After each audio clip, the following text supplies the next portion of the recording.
This tablet has a 10-inch display, runs on Android 11, it supports 5G connectivity, it has an octa-core processor up to 2 GHz, 4 GB of RAM, 64 GB of storage which can be expanded using a TF card, it has a 5 megapixel selfie camera and 8 megapixel main camera, and has a very large battery capacity of 8000 mAh.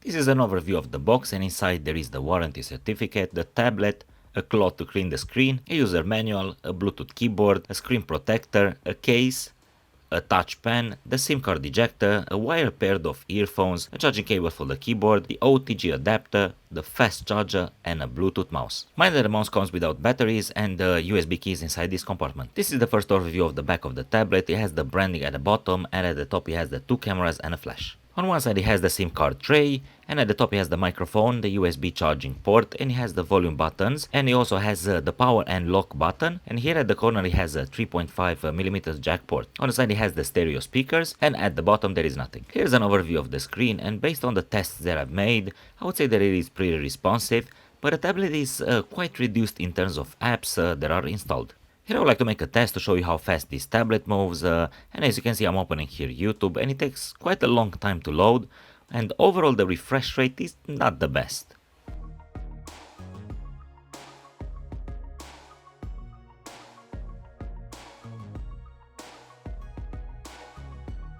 Another demonstration is Google Maps, which requires quite a lot of memory usage, but I can say it didn't load fast enough. But overall the response rate is not bad, and from what you can see I zoom in and zoom out quite fast, and I would say it moves pretty quick. Unfortunately just the loading time is quite long.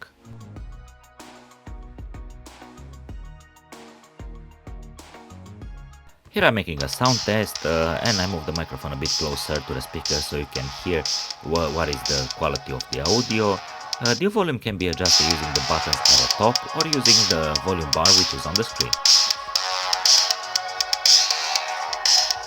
While the tablet is kept in this position, there is a high chance to cover the speakers with the palms of your hand, but in order to sort this out, the best solution that I found is to rotate the tablet in this position, and the sound is more or less fine. Here's an overview of the case mounted on the tablet, but there is something that I would like to mention which is quite important. As you can see here at the top, the ports are covered besides the microphone, the jack port and the charging port. On the side it has a clean design, it is well protected at all 4 corners. Here also the SIM card tray is covered, and overall I would say that the case fits properly on this tablet. Once the cover is open, you'll see that the speakers are not covered, and if you fold the top, you can position the tablet at an angle of around 45 degrees. In order to make the mouse work, just open the compartment and insert the batteries, and also you have to switch it on using the button at the back. Using the OTG adapter, just connect the key of the mouse and then insert it into the adapter, and then just insert the adapter into the USB-C port of the tablet. Just in case the mouse doesn't connect from the beginning, I have noticed that by pressing the button in the middle,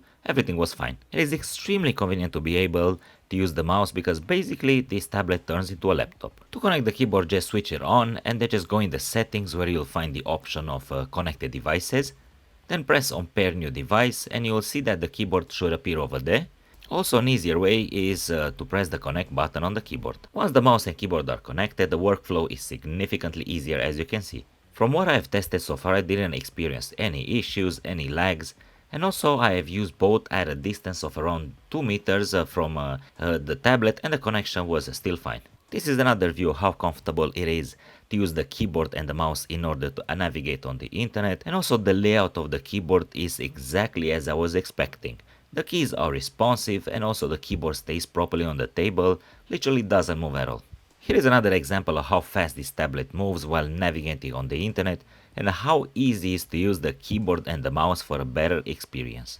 When you go in the About Tablet section, you can see the specifications, the Android version, the RAM memory, and also the storage, which is a 64GB standard, but it can be expanded up to 512GB using a TF card. The case is very handy, especially when you plan to take the tablet outside. This is an overview of how the case looks like from the front, which has an interesting design and also doesn't hold fingerprints. Along with the other accessories, there is a touch pen which can be used also as a normal pen, and on one side it has the rubber which can help you to easily navigate on the screen without having to touch it with your finger. Using the touch pen is very practical and it leaves the screen clean, and here I mean there will be no fingerprints. The 10-inch screen is bright enough, it has anti-blue light which protects your eyes, it offers a good experience during daytime and also nighttime, with bright colors and a good contrast between highlights and darks. The viewing angle is also good, so you can share what is displayed on the screen with other people without having to worry about the quality of the image.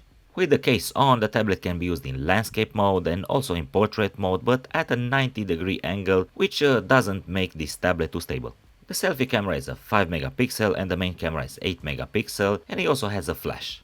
This is the quality in capture mode, which is the photo mode, and as you can see the quality is not that great, and also unfortunately has only photo and video mode. Here is an example of a picture that I took, and as you can see there is a big difference between what you see on the screen and the picture itself. This is the selfie mode and literally the camera was not dirty, it didn't have any foil on top, and this is the quality which I consider to be quite bad, and here is another example. This is the quality of the selfie camera on video mode, and as you can see it's not responsive at all and also not wide enough, and this is the quality of the main camera in video mode, which doesn't perform well. It is laggy and the response rate is very delayed. It can record the 1080p, HD, 720 HD or also SD quality, but literally the quality is really bad, and from this point of view I can say that this camera is quite useless. Final verdict about this tablet: for indoor use such as browsing on the internet, writing blogs, watching movies, I would say this tablet is a good deal. The battery lasts for quite a long time, but the main downside is the camera performance, which I consider to be quite useless because it doesn't perform well neither for pictures or video.